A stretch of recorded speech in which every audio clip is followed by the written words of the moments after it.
Gracias a la Secretaría de Educación Pública por convocarme para hablar sobre el eje articulador del pensamiento crítico, que es un elemento sumamente importante, como todos los que conforman la estructura de esta propuesta, para la nueva educación que queremos cambiar. La educación siempre está cambiando, porque la educación no puede permanecer estática. No podemos repetir cómo pensamos la educación como proyecto. La educación es un proyecto y es político-académico. ¿Por qué es político? Pues porque se refiere a la polis, y un pensamiento crítico ayuda a vivir en la polis. Y vivir en la polis es vivir en sociedad. Y sobre todo, como queremos, en una sociedad democrática. El pensamiento crítico no son ideas en el aire. Son acciones que necesitan pensarse, calibrarse, informarse, interrogar, argumentar, dialogar con el otro que piensa incluso diferente a mí, porque incluso la base del pensamiento crítico es la aceptación del otro que es diferente. Yo misma soy diferente y todos pensamos diferente. El pensamiento crítico es una capacidad de escucha y una capacidad de diálogo.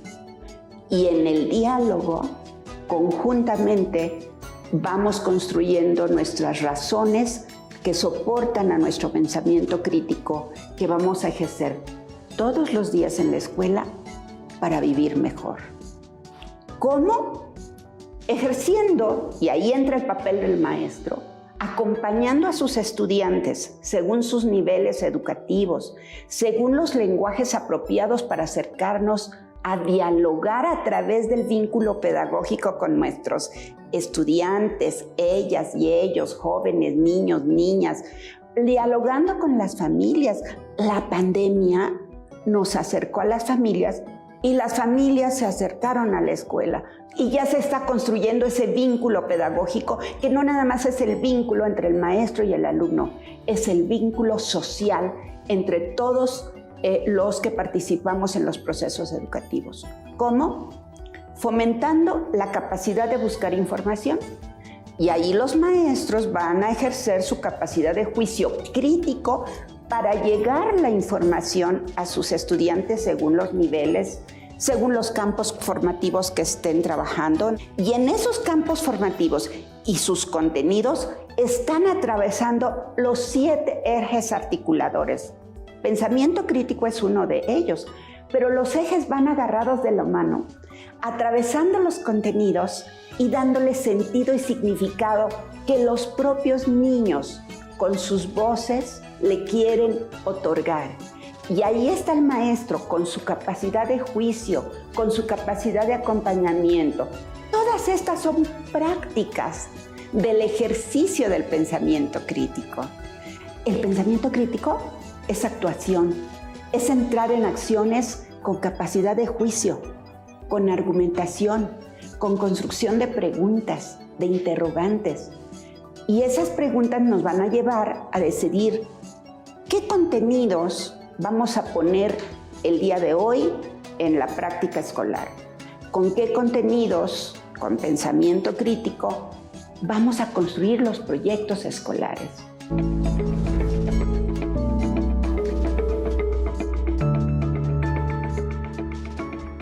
Es un gusto para mí compartirles estos sueños y compromisos que plasma la Secretaría de Educación en el nuevo plan de estudios para dar forma a este eje articulador de la apropiación de las culturas a través de la lectura y la escritura. Como sabemos, este modelo convoca a hacer de la comunidad el centro de los procesos de aprendizaje, y la lectura y la escritura forman parte primordial para materializar y orientar este gran fin.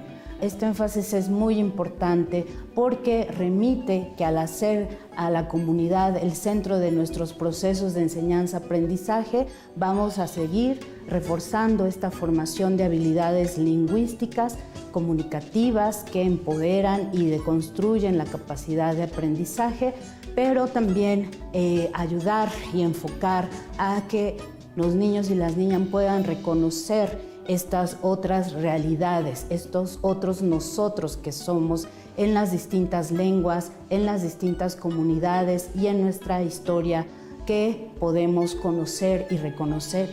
¿Cómo lo podemos desarrollar? A través de la propuesta de proyectos educativos, comunitarios, que convoca a que las comunidades escolares puedan ser comunidades lectoras, no solamente a realizar actividades educativas, sino también recreativas a través de la lectura, pero también críticas de este entorno que somos los distintos Méxicos.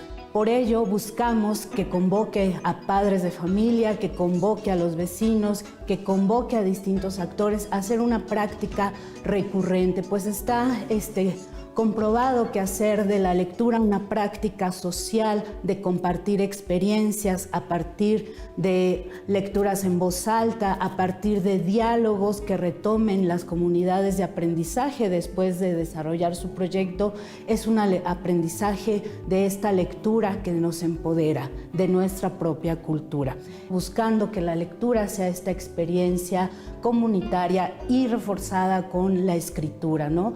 Ustedes podrán ser esos modelos y guías de generar prácticas sociales de esta lectura y escritura a través de círculos de lectura, de talleres de escritura que sin duda el Gobierno de México refuerza con la Estrategia Nacional de Lectura, pero que también llevemos estas prácticas a otros espacios, al hogar, a la plaza pública, para que nos apropiemos en comunidad de ellos. Esa es la apuesta, a que fomentemos esta lectura de los distintos Méxicos que somos en nuestras letras y en nuestra diversidad, que la cual nos apropiamos y buscamos que todos y cada uno de nuestros niños y niñas se apropien y se reconozcan y orgullezcan de ella.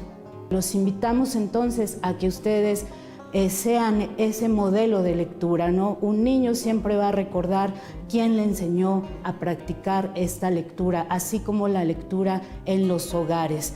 Necesitamos entonces de su gran apoyo para favorecer este eje articulador. Todos nosotros estamos aprendiendo y aprendemos juntos con ustedes. Muchísimas gracias.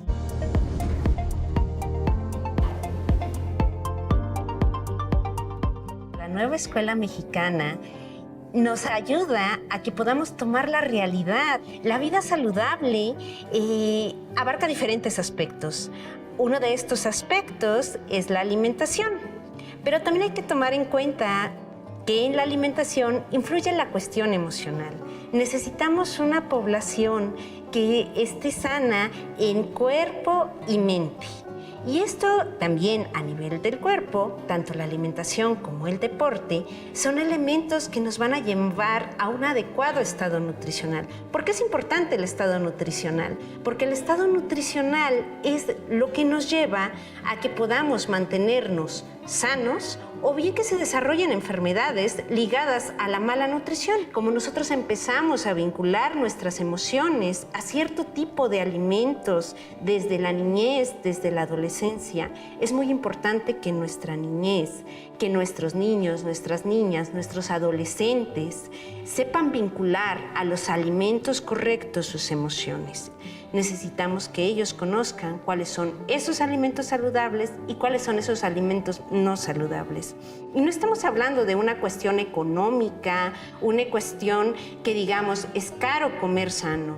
Estamos hablando de una cuestión de saber escoger de los alimentos que tenemos en nuestro entorno, de nuestros alimentos regionales, cuáles son más adecuados para nuestra salud. El deporte es muy importante formar el hábito desde los primeros años de vida, porque el deporte nos ayuda a tener estabilidad emocional, nos ayuda a pues darle a nuestro cuerpo esta parte de emoción, de manejo adecuado de la parte de pues nuestro estrés, todos estos sentimientos que a veces son negativos, bueno, se pueden sacar por medio del deporte. El deporte también es el complemento perfecto con la alimentación para lograr un estado de nutrición adecuado y hace una sinergia muy interesante. Solo tener alimentación adecuada sin deporte deja un espacio que hace falta completar. Hay que tener los dos para tener un cuerpo sano y una mente sana. Si nosotros no tenemos esta parte de la vida saludable, estamos dejando incompleta la educación de nuestros niños, de nuestras niñas. Necesitamos ver esta parte de salud. No empieza la salud cuando llegamos a un hospital.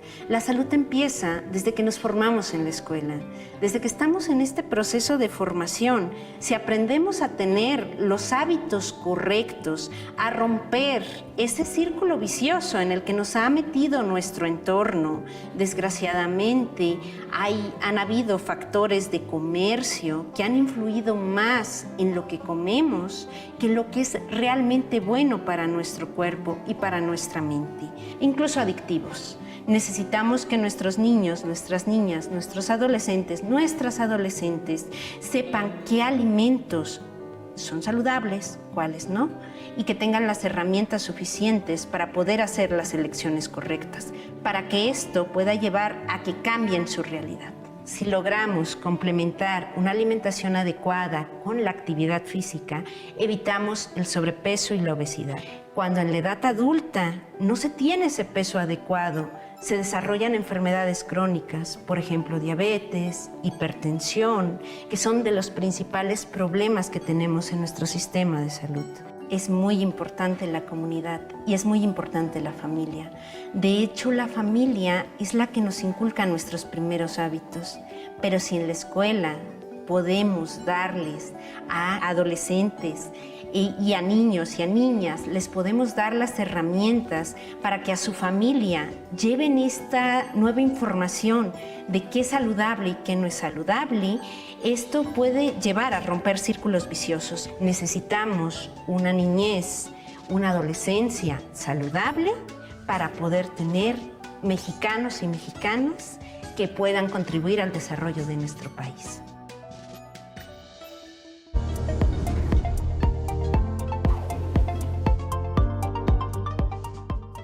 El eje articulador de artes y experiencias estéticas comprende una dimensión académica que ofrece a las y los estudiantes la incorporación de procesos creativos en el aula que ponen en marcha la capacidad de expresión y de apreciación, así como la creatividad y el conocimiento de los propios registros emocionales y reflexivos, aspectos que contribuyen a una mejor relación con la comunidad que considera lo sensible, lo plural y el ejercicio de la reflexión crítica.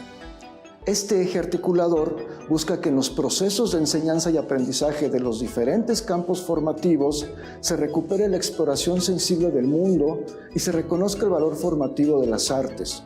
Así, las experiencias que se producen en las y los estudiantes en la relación con las manifestaciones culturales, las producciones artísticas, el contacto con la naturaleza y la mirada estética sobre la vida cotidiana ofrecen ejemplos y material de estudio al momento de abordar contenidos académicos de otras áreas del saber, por lo que este eje es también un espacio que articula el trabajo interdisciplinario.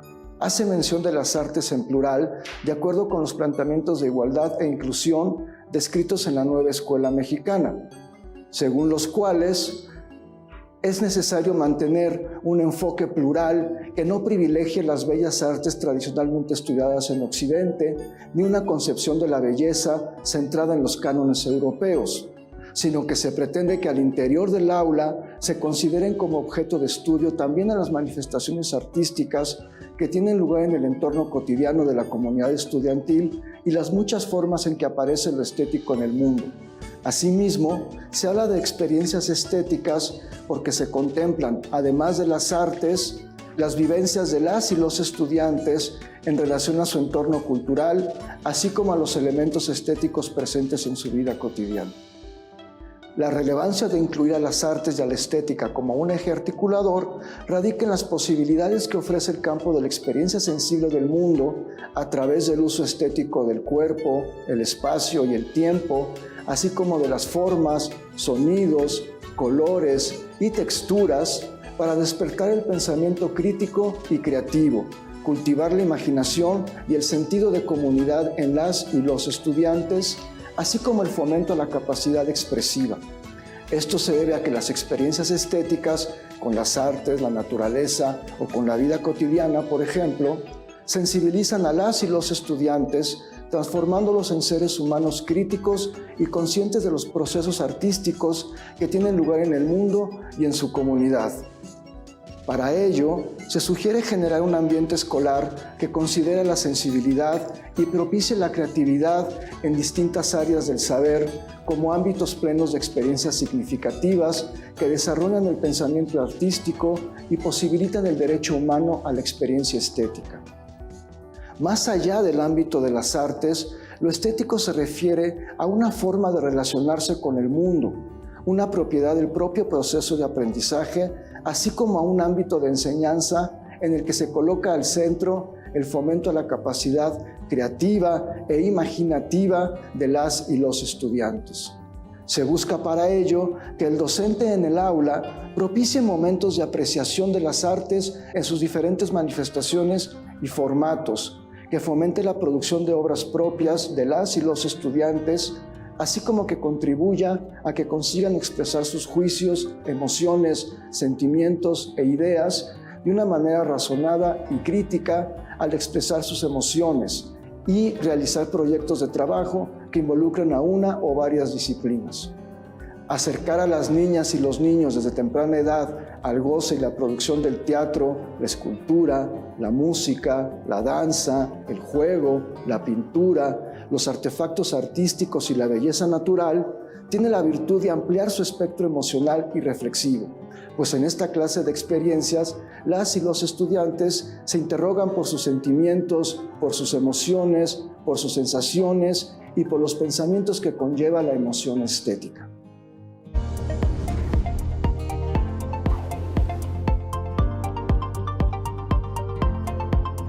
El eje articulador en materia de igualdad de género en la nueva escuela mexicana es una oportunidad para transformar lo que históricamente creímos, cómo concebimos el día a día, cómo nos relacionamos históricamente en la escuela. Este eje nos permite 3 elementos centrales muy puntuales. Nos permite cuestionar, nos permite identificar, pero lo más importante es nos permite transformar el día a día. En las escuelas, nosotros convivimos un buen porcentaje de nuestra vida y ahí creamos lógicas e imaginarios. Este es el momento para crear nuevas lógicas y nuevos imaginarios sin discriminación, sin desigualdad y sin la exclusión histórica. Hoy tenemos que cambiar para que la violencia no sea un eje rector, para que transformemos esos estereotipos, esos roles desde la escuela, para pensar que no existen tareas asignadas para niños y para niñas, que todos tenemos un rol fundamental en la sociedad donde podemos convivir de una manera más sana, donde el tema del cuidado a los otros, pero también del cuidado a sí mismo, se transforma por relaciones más igualitarias y transformadoras. Este es un momento para que podamos crear nuevos contenidos, diversos, incluyentes, que cuenten la participación también de las niñas indígenas, de cómo a través de su cultura generan nuevas lógicas. Ellas como yo tenemos mucho que contar, tenemos mucho que compartir. En un México que es diverso e incluyente, esta es la provocación que nos hace, la invitación que nos hace la nueva escuela mexicana. Pero no solamente dentro de las escuelas, ¿cómo podemos transformar eso que también pasa en las casas? ¿Cómo podemos incluir a las madres y a los padres? Dejar de hablar de la sociedad, de padres de familia, sino de toda persona cuidadora de un niño. Recordemos que en este México también los abuelos, las personas cuidadoras juegan un papel fundamental. Poderlos incluir, poderles hablar a ellos, generar contenidos que no sean sexistas, donde podamos incorporar el lenguaje incluyente. Recordemos que lo que no se nombra no existe. Este es el momento de nombrar todo lo que no se había hecho, de reconocer la historia de las mujeres que han participado de manera tan vivida en la transformación de este México. Reconocer a las heroínas, ponerlas como ejemplo también. Esa es la invitación de la nueva escuela mexicana y nos reconocemos juntas, nos reconocemos juntos con ustedes. En este momento de transformar, todos y todas tenemos un lugar prioritario. La igualdad de género es un derecho humano que no permite cuestionamientos. La nueva escuela mexicana tiene como centro el derecho humano a la igualdad entre mujeres y hombres, al reconocimiento de la diversidad sexual, al reconocimiento de sabernos diferentes, pero iguales en derechos. Hoy lo que necesitamos es transformar, es generar nuevas lógicas en los contenidos, en la forma de enseñar, pero sobre todo en la forma de aprender. Pensar cómo a los niños y a las niñas, a los adolescentes, les podemos compartir nuevas enseñanzas, nuevos contenidos, nuevos ejemplos, donde el paradigma sea una sociedad igualitaria y transformadora. Esa es la invitación, pero sobre todo ese es el reto que tenemos, nuevos contenidos donde la igualdad sea el centro.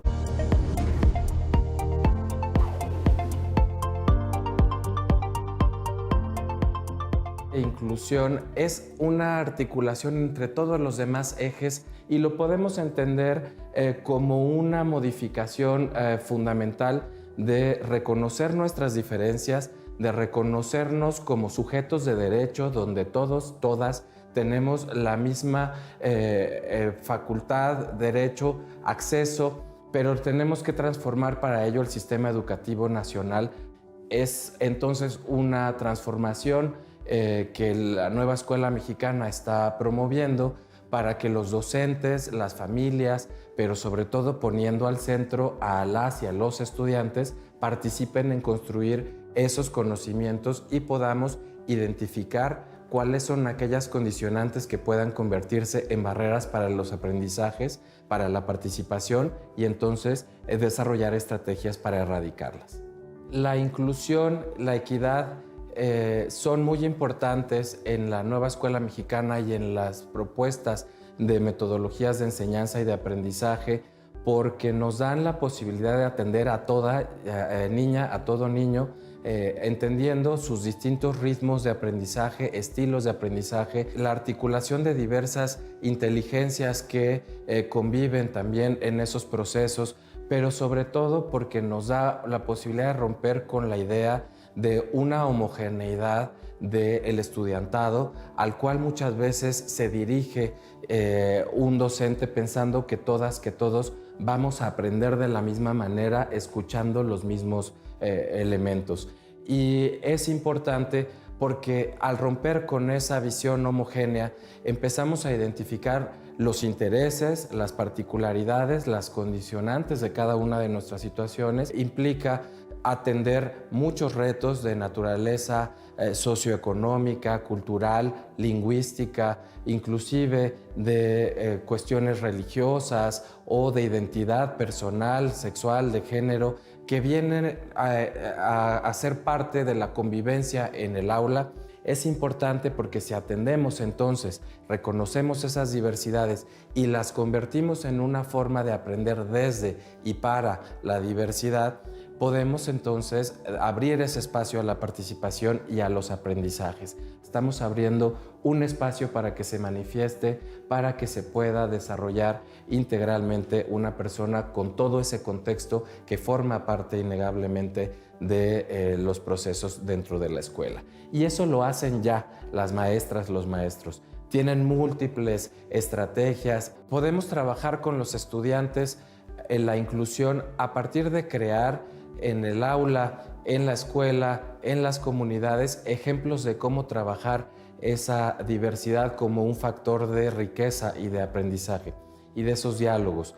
Se trabaja a partir de abrir nuevos espacios para que manifiesten como a ellos les está llegando la información y lo están aprendiendo, el resultado de los procesos que estamos haciendo. Entonces, es importante, especialmente en educación básica, que podamos dar suficientes espacios para que quien tiene una posibilidad de expresar oralmente las cosas lo hagan. Si es por medio de alguna herramienta audiovisual, puedan hacerlo. Si son lecturas y si es alguna cuestión escrita que les facilite entenderlo y expresarlo, también lo hagan.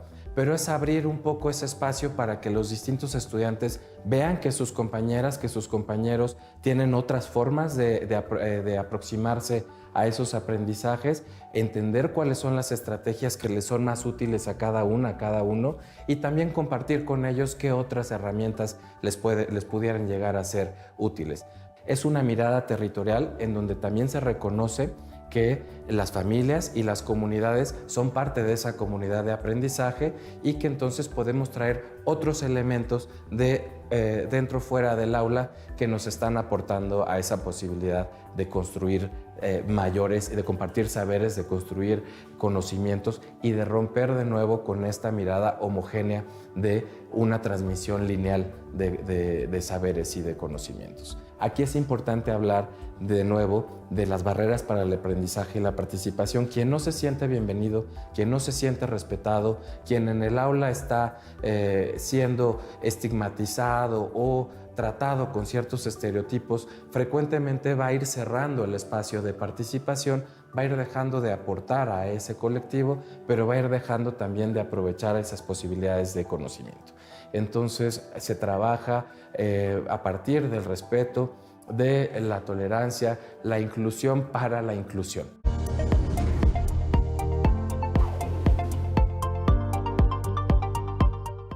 Voy a hacer referencia a un par de puntos sobre la cuestión específica de la interculturalidad crítica como eje articulador. Entre las páginas 89 y 90 del plan de estudios se consigna que el ejercicio del derecho a la educación se expresa en una escuela que forme ciudadanas y ciudadanos para vivir y convivir en una sociedad democrática que se caracterice por el ejercicio activo de las libertades individuales, el respeto al orden legal justo, la autodeterminación y participación de las comunidades en el debate público para dialogar con otras ciudadanías desde una perspectiva territorial con miras a transformar la realidad. Y también se consigna respecto del papel de los ejes articuladores que la confluencia entre los ejes articuladores y los contenidos conforman un núcleo integrador del trabajo didáctico. En ese contexto, el eje articulador de la interculturalidad crítica propicia una transformación de la manera como se tratan las particularidades socioculturales en la sociedad y en la escuela. Es importante entender primero lo que es la educación intercultural.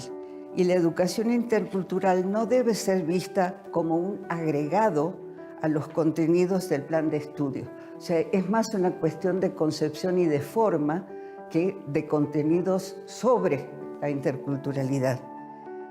Es una concepción de la educación que parte del reconocimiento de la diversidad sociocultural del país y de los derechos establecidos en la Constitución Nacional y en varias leyes específicas. Desde ese campo se han realizado contribuciones pedagógicas y didácticas importantes. En general, la educación intercultural ha sido planteada desde los estados para llevar a cabo su visión educativa y no siempre coincide con las aspiraciones y las visiones de los diversos pueblos y grupos sociales que forman la sociedad mexicana. Ahora, la perspectiva crítica es una perspectiva justamente crítica de esa manera en que se ha entendido la educación intercultural y está sustentada, esta perspectiva crítica, en una construcción que no venga desde arriba del Estado, sino que sea construida colectivamente en contextos específicos. Entonces, esa perspectiva propone una concepción de la cultura que incluye varias dimensiones que abarcan desde los aspectos materiales y simbólicos de la cultura hasta la generación de nuevas subjetividades, nuevas maneras de pensar, sentir, construir, imaginar. La relación entre culturas ocurre en condiciones de asimetría de poder generadas históricamente y supone entender esta perspectiva que es posible enseñar y aprender desde diversas concepciones generadas por pueblos y comunidades a lo largo de su historia y de sus experiencias vividas. La importancia de incluir el eje articulador de la interculturalidad crítica en el plan de estudio y en las prácticas cotidianas de la escuela se refiere a que esta perspectiva propicia el reconocimiento, el respeto e inclusión didáctica de la diversidad sociocultural en el contexto de la escuela. Permite además que los estudiantes identifiquen situaciones de discriminación, racismo o alguna otra forma de violencia y desarrollen ante esas situaciones la capacidad de indignarse. Por último, propicia la búsqueda de soluciones colectivas ante situaciones reales que se subsistan en la escuela en el contexto social específico de cada una. Por supuesto, aquí hay temas sensibles y los docentes tienen que tomar en cuenta el nivel en que se encuentran los estudiantes, su nivel de desarrollo cognitivo, emocional, en fin. No es una receta para todos igual.